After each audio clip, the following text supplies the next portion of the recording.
maybe let's just start out with saying thank you for agreeing to be here, and I find your campaign to be one of the most interesting ones currently going on right now. So maybe let's introduce ourselves and tell us exactly what we're doing. Well, the campaign is a little bit different. My legal name is Santa Claus, Santaclaus, no E. And I live in North Pole, Alaska, where I'm finishing up my second term on city council. And in between the two terms, I was a member of the Alaska Public Broadcasting Commission. So I've been busy up here. And before I got here, I had a whole different life before Santa Claus. So I'm running for the rest of the term that Don Young would have had on in the U.S. House of Representatives, representing the state of Alaska. It makes a long story short. Okay. So I guess it kind of begs the question: have you ever worked as a Santa Claus? What prompted you to want to change your name to Santa Claus? Years ago, about 2004, I grew out my beard, and you can see how it turned out. Pleasant surprise. A lot of people said, "Oh, you ought to do the Santa thing," and this Christmas. And I said, "Oh, I think about it," and I did for 30 nonprofits around Lake Tahoe, where I was living at the time on the Nevada side, way up in the mountains, real snowy. And I had a good time with it. It was well received, and I'd been doing a lot of child advocacy prior to that, and even before my Santa years. And one day,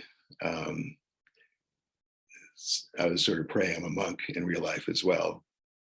And after I'd done the volunteer Santa stuff, I was way up in the mountains walking to the post office, and snow all over the place. And I was praying, as monks tend to do, what should I do with this new appearance, this gift, whatever? How can I help the greatest number of children with this? And right after my prayer, maybe 20 seconds later, this white nondescript car came up the road towards me, and its windows were open, even though it was a very cold day. And right as it went by, I didn't see who was driving, but I heard this male voice shout out, "Santa, I love you." And this was in February. So I figured, well, that's a pretty quick answer to prayer. So I took it to heart, went through the name change process to have it legally changed, and that was granted just right around St. Patrick's Day in 2005. So that's how the Santa thing occurred. And as you may have read, at least on the website, SantaClausForAlaska.com, I'm an independent, progressive, democratic socialist. And you've had plenty of guests on the show and on Twitch and stuff that have quite a wide variety of political views. So I'm looking forward to our conversation today. But that's how the Santa thing actually started. I am so excited to talk about this. Okay, so I have a couple questions that we've kind of pulled from the audience, and questions I would kind of naturally have. Some of them are kind of within the meme of the Santa thing, but I want to let's talk policy first, because that's more of where my mind goes. So okay. You say that you're a democratic socialist, and we can see through the 2016-2020 campaigns of Bernard Sanders, who we love here. We're big Bernie bros. We love him, and super excited to see if he tries one more time for the presidency in 2024. But how do you feel about the efficacy of leaning into that label of democratic socialist, of social democrat, or just socialist? How do you feel that in current America, with how wild our politics are? How do you feel that is effective?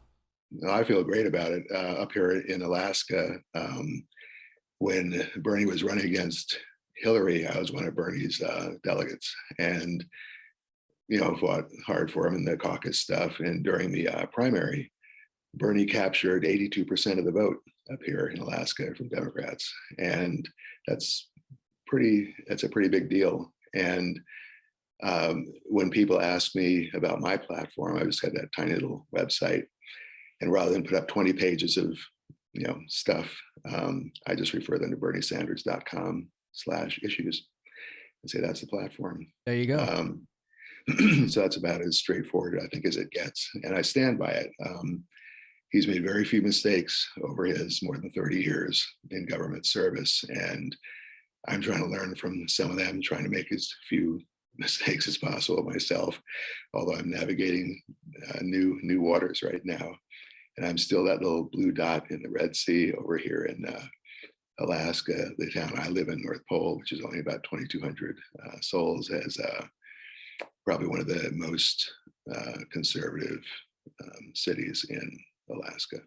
Well, I'm in Louisiana, and Mhm. when I was looking at your website and how you talk about like the issues that face Alaskans are the same ones that people are facing all over the country. It feels like the kind of sentiment that I have towards my state that people often write off Louisiana. That whenever we're being devastated by the externalities of climate change through, multiple hurricanes a year that are getting worse and worse every year, that people just expect, oh, well, of course that's what happens in Louisiana. Why would we pay too much mind to it? It feels like Alaska kind of has that situation too, where it's like it's up in the corner, it's America's hat, and people kind of forget about it. Do you feel like that is the case? And how do you feel like we can approach these issues from the national platform? Well, people do forget about us up here, I think, and a lot of people don't realize we're twice the size of Texas and have only a little more than 700,000 folks here. And we're dealing with climate change, like you said, and we're trying to get some cooperative things going with our other Arctic nations up here. But the Alaska itself is going to become a focal point now because things are heating up with Russia. We have a huge defense responsibility and capability up here in Alaska. And so not only the climate change stuff is impacting us, which kind of also affects our oil and gas industry to a degree. That's another big thing that Alaska is another focal point for, I think, for the entire United States, just because of the stuff with Russia and Ukraine and other things going on. So for me, it's nice to be positioned up here because I have a slightly different perspective. And you were asking about the Democratic Socialist part of things. I've been a union member for more than 51 years. And there are a lot of us out, thank you, a lot of us out here who have. So I kind of fight for workers, for their, health and benefits, et cetera. A lot of people who are tuning in don't realize that unions, I'm just going to read this because I don't want to forget something, but unions, without unions, some of us wouldn't be having weekends off or workday breaks or paid vacation or FMLA or sick leave or Social Security or minimum wage or 8-hour workday, most of us, overtime pay, no protection with child labor laws. So unions have fought hard, and some union people have died fighting for these benefits. And I'm proud to be one of them, fighting for them. And the other difference up here in Alaska is we have ranked choice voting. And there's a quote that a lot of people used when we were fighting to get that here. And my quote is, ranked choice voting reduces partisanship, encourages more candidates to run, as you saw, boosts voter turnout, takes power away from special interests and out-of-state influence, and makes it almost impossible for anyone to rig an election. So all of that combined makes Alaska kind of an unusual state, especially regarding elections right now. So you have the climate stuff going on, you have the defense stuff, we have education issues here. We're hoping to use the infrastructure funds wisely. We have a lot of remote areas, and infrastructure, of course, includes broadband, and for businesses and schools and just at home and stuff, it's a very valuable tool and resource to have. So we're kind of looking forward to that. I love that. So ranked choice voting is something I've learned about through Bernie Sanders in the 2016, like it kind of exploring what does democratic socialist mean. And I would love to see more of that, at least on the local election side, because that's kind of where the most progress is made, at least in rural areas. National platforms kind of tend to lean more towards the more metropolitan areas of the country, but I would love to see more of that happening. Because Alaska, your largest city is Anchorage, is that right? Yes. And what is it like? I think like less than 4 million people.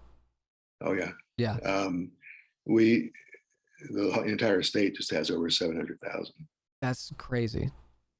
So we're kind of spread out up here, but we have Juneau and Matsu Valley and Anchorage, Fairbanks. I'm near Fairbanks, North Yeah, Pole is a little bit southeast. I really But like it's your oh, I'm sorry, go ahead.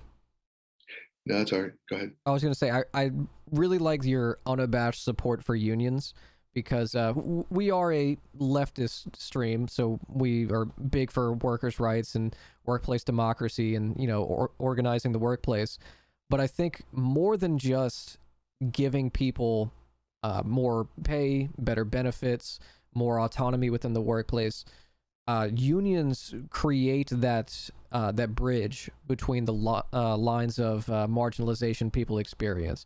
Whether you're a worker, whether you're LGBTQ, whether you're a person of color, whatever your background is, unions are the first step of walking across that bridge of class consciousness that allows people to see beyond political partisanship or affiliation. That regardless of where you come from, what your background is, you're a worker first if you are selling your labor, and that's where we have to fight together first and foremost. So I love that we actually have someone who is first and foremost a union supporter. Yeah, I've paid dues all these years, and I haven't even been looking for work, through the union. So, or two unions.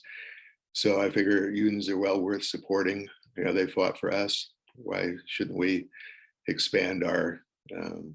It's real power. Just like with the ranked choice voting, your vote really counts now. And with unions, your vote and what we're trying to do actually has an impact, a palpable impact. You can see it with Amazon and now Starbucks and some other major employers that just really aren't necessarily out for their employees' health, safety, and welfare. And even though we have those federal agencies that are supposed to be enforcing workplace laws and rules, there are a lot of gaps. And sometimes the federal government, even like with COVID, why didn't the Department of Labor protect business owners and workers by letting them decide? With the want to enforce mask, I wear a mask almost all the time since I'm old and overweight and have an underlying condition. I was diagnosed with cancer about 10 years ago. So before I forget to mention it, I was also going to discuss with you the Congressional Cannabis Caucus. But with all those things going on, I think that most voters can appreciate what unions have done. You can see it now with they're trying to with the PRO Act. I don't know if you read the PRO Act. It's fairly lengthy, but it's very supportive of unions. I hope that all those elements get passed sooner or later, hopefully sooner. The other thing I was going to mention is unions also make it easier for children. Children are looking at us like, what's going on? What are we doing? I think they're excited about the ranked choice voting if they paid any attention to it at all, because the underlying rule with ranked choice voting is the winner is somebody who is liked. Their policies are liked by more than half of the people who voted. Exactly.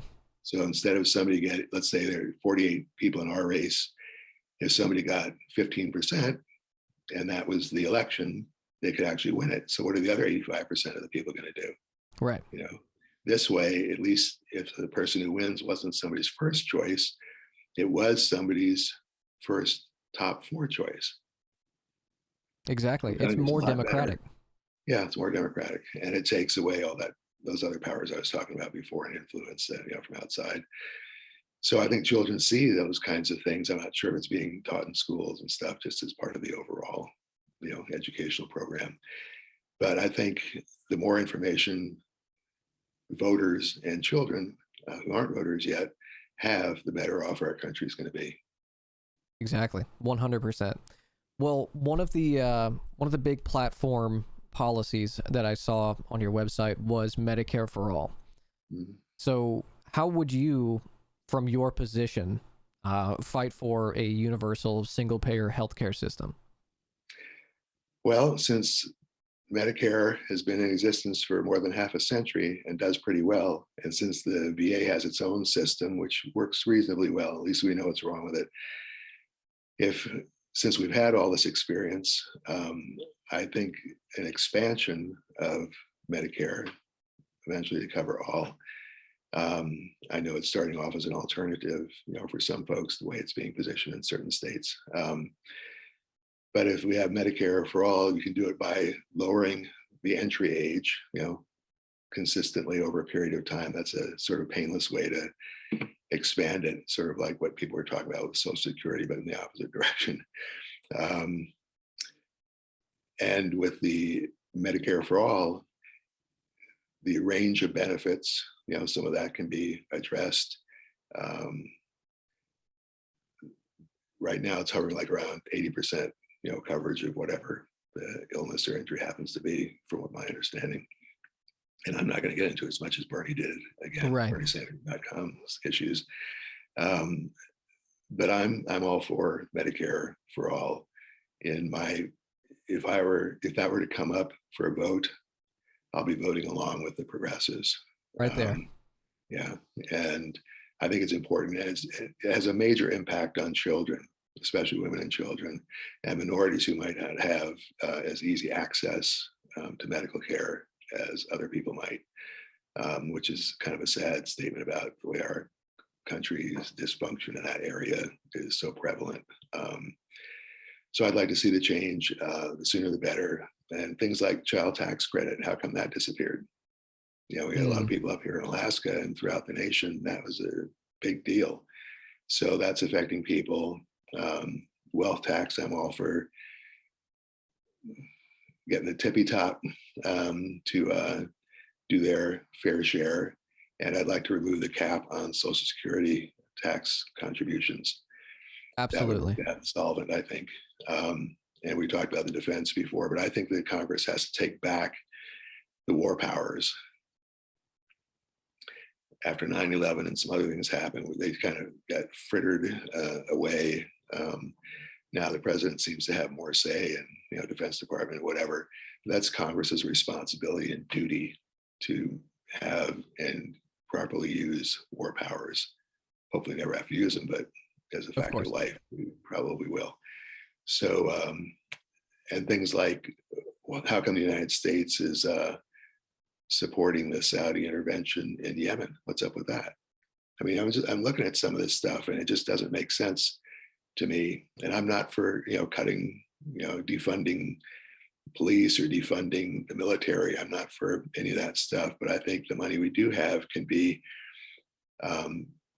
better accounted for and then better spent. I've never seen a full audit of the Defense Department, for example, ever. We've never had one. So when I see a budget and then somebody throwing out, oh, well, we'll just add another, $800 billion for what? Why isn't that money going to children, child health, safety, and welfare? What's wrong with this picture? And this has been going on for a long, long time. As I mentioned, I'll be 75 next month, and it's been throughout my lifetime. My heart goes out to kids. When I was a child, that was during the first sort of potential nuclear conflict. And we had drills in school hiding under our desks. Not that that would have made a big difference, but we didn't know that. But we had these drills, which instilled a lot of fear and anxiety in children. Plus, we had some different diseases going on at the time, and bullying as usual, unfortunately, in schools. And now we've got active shooter drills. We have the specter of nuclear war raising its ugly head again now with Russia. And what are these children supposed to do? I mean, they're looking to us for solutions. We've had a very, very, very long time to solve this. We're sending people out to these, planets and whatever. I mean, how come we're not making America the greatest, the absolute greatest nation on earth in all respects? And instead of having wars, other countries say, hey, look at what the United States is doing. Man, we learn how to do that and let them do it themselves. It's one thing to give humanitarian aid, that sort of stuff, and what we're trying to do with Ukraine and some other instances, but we have to clean our own house first. And you can just see it in Congress. I mean, how come members of Congress have special health benefits? How come they have access to this, that, and the other thing that the general public doesn't have access to? Why are some members of Congress, I just heard this recently, which kind of raised my hackles a little bit. Some people in Congress who are landlords or landladies are exempt from certain regulations regarding landlord-tenant relations. And I'm thinking, why is that? You know, you know, why are people wearing suits and dresses in the halls of Congress? Most people in the United States don't. Yeah. Is that a true representation? It just looks to just like I'm clergy, and a lot of people in that line. I've got my monk's robe, I've got the Santa outfit, I've got the um, mitre, the whole bishop's thing, all that. I was a missionary bishop for a while, talking about children's issues. And, I just look at all this stuff, and instead of addressing these root problems or challenges, I guess I should say, some of them aren't problems, they're just challenges, and setting this wonderful example for children, we're kind of spinning our wheels in certain areas and having all these confrontational things. You can always find common ground. I mentioned Don Young before, the fellow who passed away a month ago or so, up here before his term ended, the end of this year. And he and I disagreed on about 90 to 95% of his and my political postures. Yet we found some common ground. And one of the things was the Congressional Cannabis Caucus, to make it better, without going into that into great detail. I'm a medical marijuana patient and have been for a long time, and it works for me. And even though I don't recommend cannabis to younger folks, at least people under 27, because their brains are still forming until then. That's what I've heard, and I believe it. But there are children who have seizure disorders, things like that. Cannabidiol can help them. Not everybody, but most, and a lot of physicians recommend it. So I'm all for that kind of stuff. And as new things pop up that cannabis might be good for even younger people, we all have cannabis receptors in our bodies. We come that way, and we actually manufacture a little bit of ourselves, apparently, internally. So back when Nixon was in office, and a little bit before then, and then Reagan and some other folks just slammed minorities in particular with all these bogus, claims about, drug scheduling and all this other stuff. It's kind of like, we're going to control this population, whichever population, just like they're trying to control women. I don't go for that whole they say we're pro-life. Well, great. How about one? I think it's more pro-birth. What happens when the little one is born and takes its first breath? It's a convenient person to try and say that you're protecting, because once they're born, you don't have to care about what happens after that. Right, and they're slamming women. Mm-hmm. I had a vasectomy when I was 40. Did I go through a whole bunch of stuff about that? No, there was a little, like a 10-minute video. Here's what happens, blah, blah, blah, and just did it.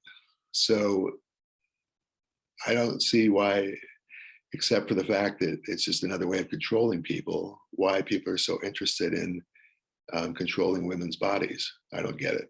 So that's between whatever their decision is made, especially regarding abortion. I think that's between them and whoever they might believe is their creator and their doctor. If they have a doctor, it's their decision, it's their body. Even in religion, it's to become fully human and stuff, you have to have the breath of life, make a long story short. And if they're not breathing yet, how's that going to happen?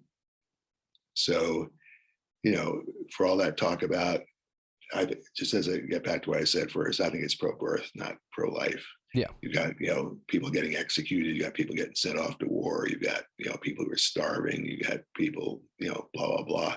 So if the sanctity of life is so important, what happened to the sanctity of all life? What happened? So I got all these questions, and I know how I'd vote because I pretty much had that affinity for Bernie and go along with his platform. And I know what he said about the subject as well. So there's got to be some major changes. Children, as I said before, are looking at us. Some are watching your shows, some are watching other shows.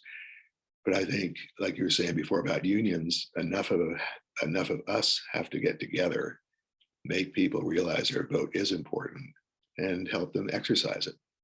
There you go.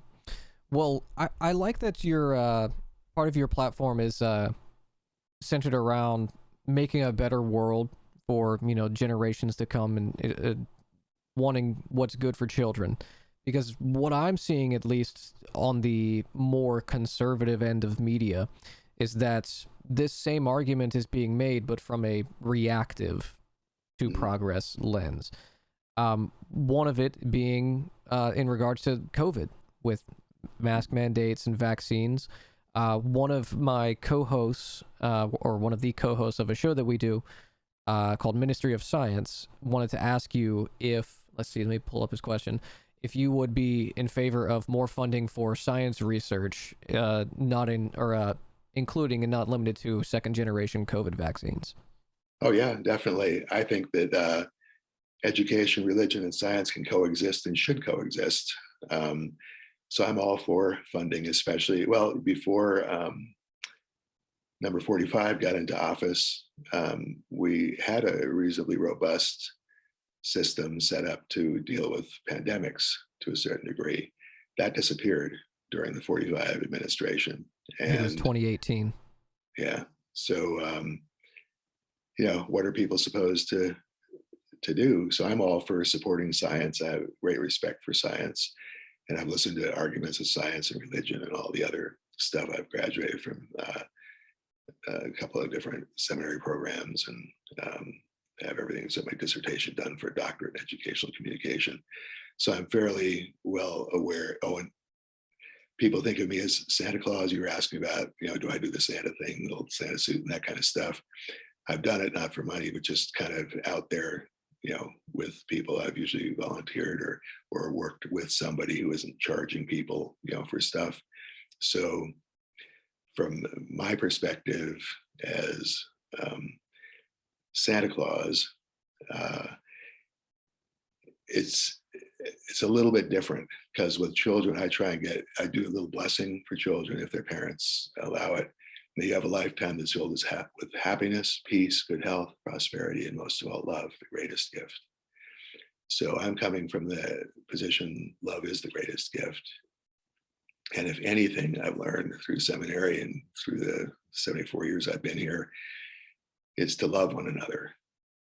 That's, I think, the most important thing, the most important gift we can give or receive.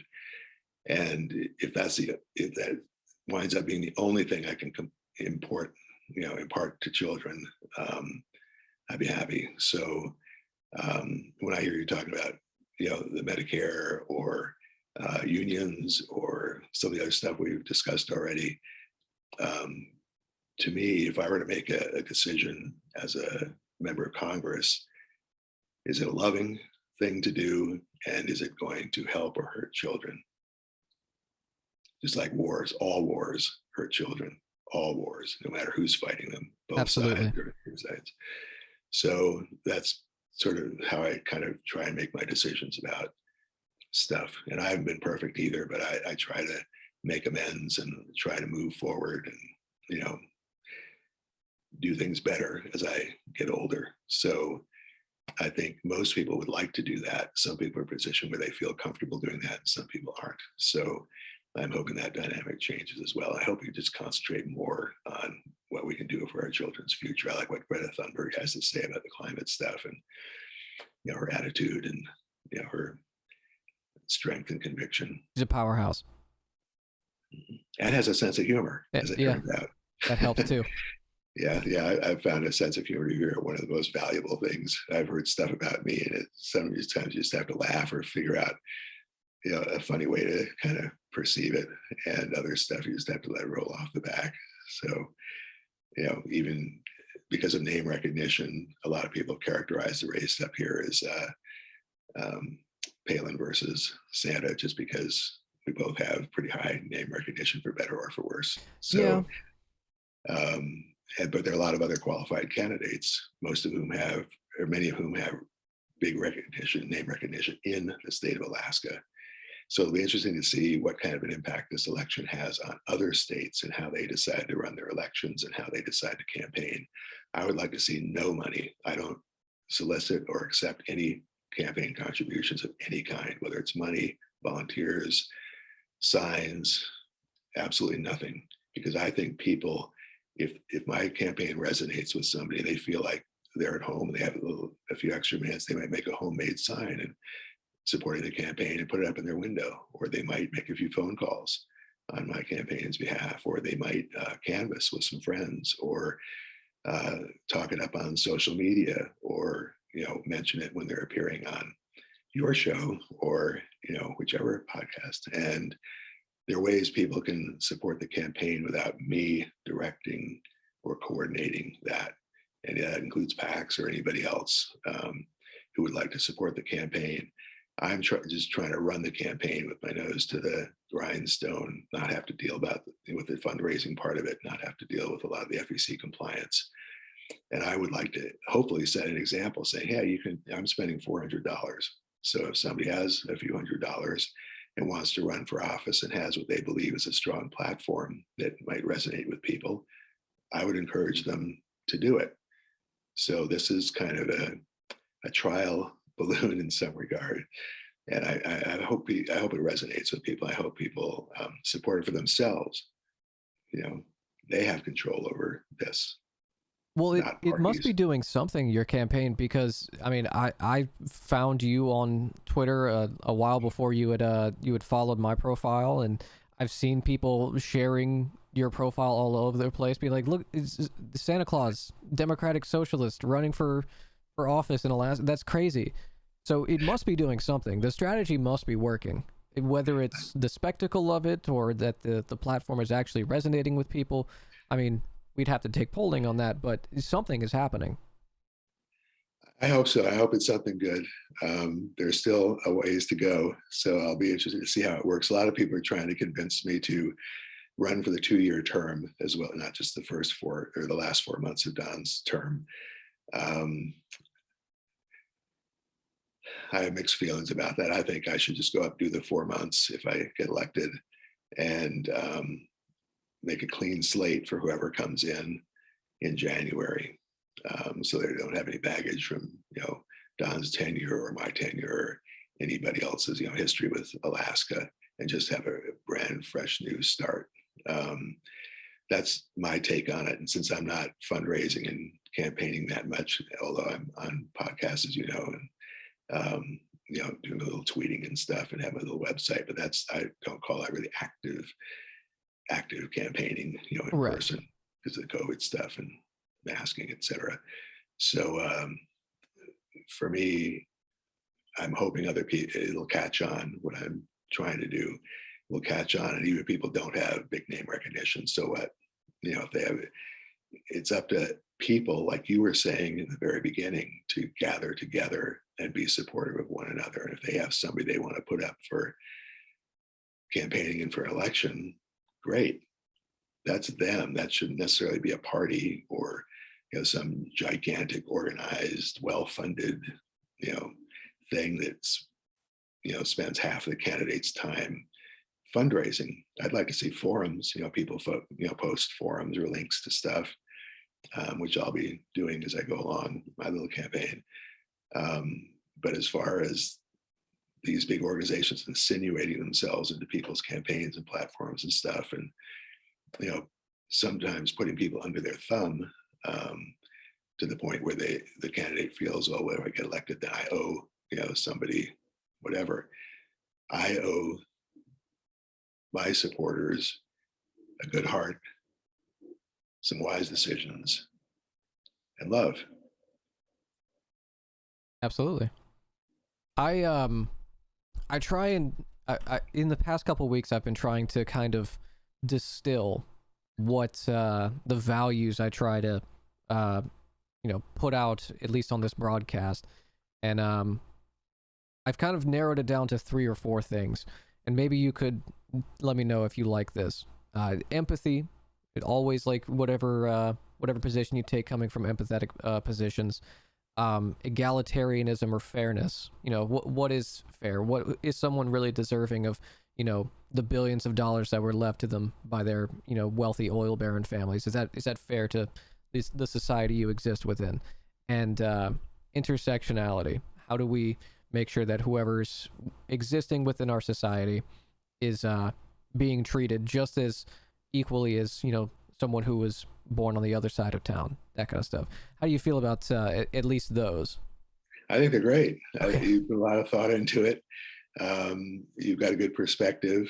I think it encompasses and allays a lot of concerns that people have about our political system. So, but in life in general as well. But since we're talking about politics a little bit today, yeah, I think that's very germane. What you have done your research for and kind of distilled. Yeah, good thing. Awesome. Well, I don't know how much time you have, and I don't want to take up too much of your day, but I have my policy questions, but I have a couple more, fun questions. Maybe we'll do one of the more memey questions now. So someone from the chat, this is a chatter's question. What do you think about the use of Santa Claus by corporations like Coca-Cola for the increasing of profits during the holiday season? Well, in my website, I think I mentioned that my view is the greatest gift you can give is love. And a lot of times in many places, the celebration of Christmas has become this crass commercial secular spectacle. It's a mouthful, but I disagree with how the image of Santa has been used commercially. If Santa was being used in regard to supporting child health, safety, and welfare, I think that's fair. I haven't seen that, but maybe some organization will decide that I or one of my beloved helpers out there can step up and do something that's going to have a positive impact on children, as Santa Claus. It's just my legal name. There's some other people named Santa Claus as well, with sometimes with middle names and whatever. But I think from what I've seen, almost all of us have come from a position of love and trying to do something good to help comfort children, whether it's in person or behind the scenes, like me with legislators. Or I went on Santa's Bless the Children tour to all 50 states about 15 or 16 years ago, and met with most of the governors and all their staffs and some U.S. senators who had offices in the capital cities. And I drove to 48, and then did the flights to Hawaii and Alaska, plus the District of Columbia, where I was born, by the way, and talked to legislators about those issues, abuse, neglect, exploitation, abandonment, homelessness, institutionalization, S-chip, foster care, adoption, that sort of stuff. So I wasn't wearing my Santa suit. Right. Somebody asked me one day if I did make it to Congress, would I be wearing my Santa suit in chambers? I said, I don't think they would allow it, even though it is a suit, and most people refer to it as a suit. So I don't know if that answers the question. I feel like a couple people would let you do that, maybe at least during the holiday season, if especially from like the GOP, who are pro, Christmas or anti-war on Christmas. Then there's a funny little story. One of the congresswomen likes to wear hats, and Congress was this was before they changed the rules, so for religious purposes, people can wear, whatever they prefer in Congress, particularly based on religious beliefs. So this one woman would wear these very fancy, like Easter hat type stuff, and people would criticize her a hard time, or I don't know if she was ever fined for it, but she definitely had a hard time for it. And I did a little bit of research, and it turns out the way it's worded is you cannot have head coverings. So I figured, well, how about all the how about all the men who have toupees? It's a head covering. She should have said, well, I'll remove my hat, but I want you gentlemen to take off your head coverings as well. Got them. Why you do it.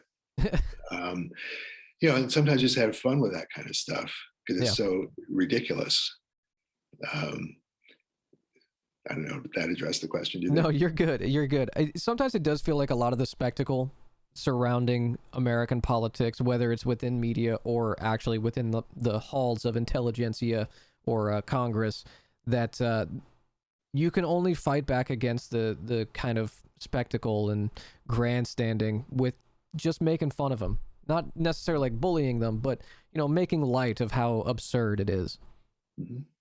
Well, even at a children's level up here in Alaska, a lot of people, some people are characterizing the race in what I think is a slightly humorous way, but my opponent probably wouldn't think so. But Sarah, in her early days, especially around the time she was governor up here, she had made a few mistakes, and she won some awards for those mistakes, and they were Pinocchio awards.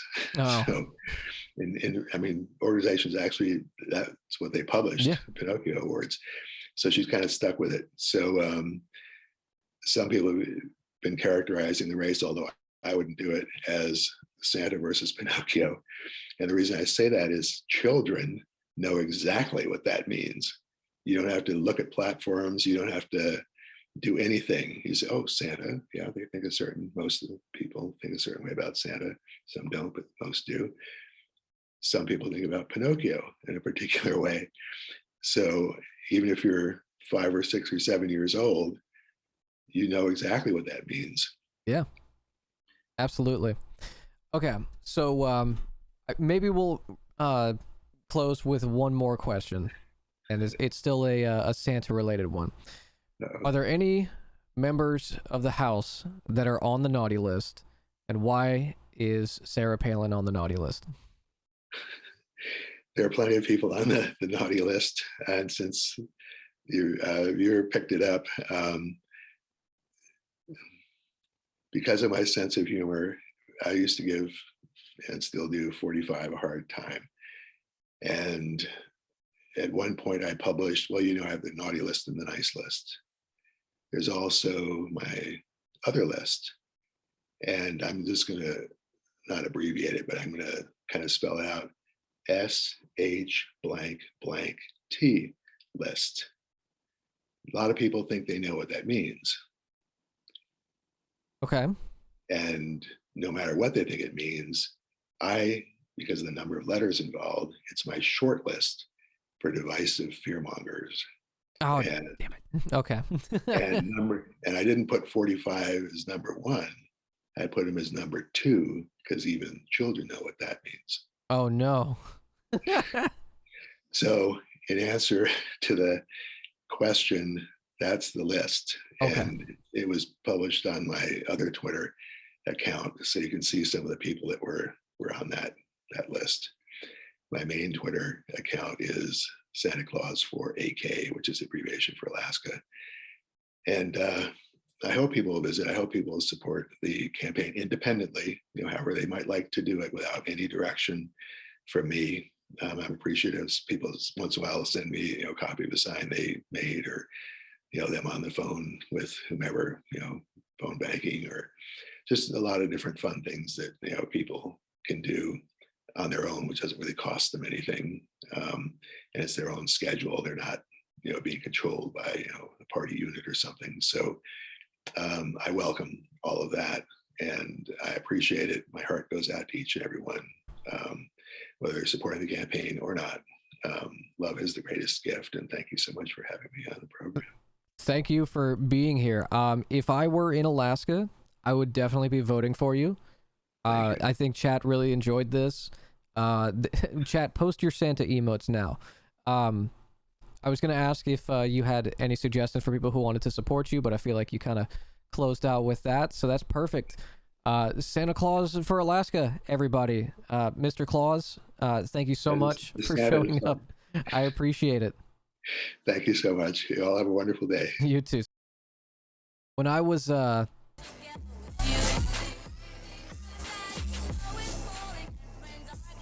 good job, thank you. He sounds really based. He is based. What a sweet old man. I love it. God damn it, Will Smokes, you had me going on a big ass tirade while he was waiting on the call. God damn it, Will. Glad I was able to catch that. Yeah, sorry. Nah, you're good, dude. You're good. You got the Elon Musk brain rot. It's fine. That whole time I've been having to pee, though. What? Okay, Santa Claus for Alaska, everybody. Big Pog.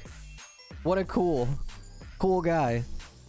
Elon Musk gets people worked up. No, his stands get me worked up. I hope Santa gives you a follow. He did give me a follow. That's how, like, this whole thing started.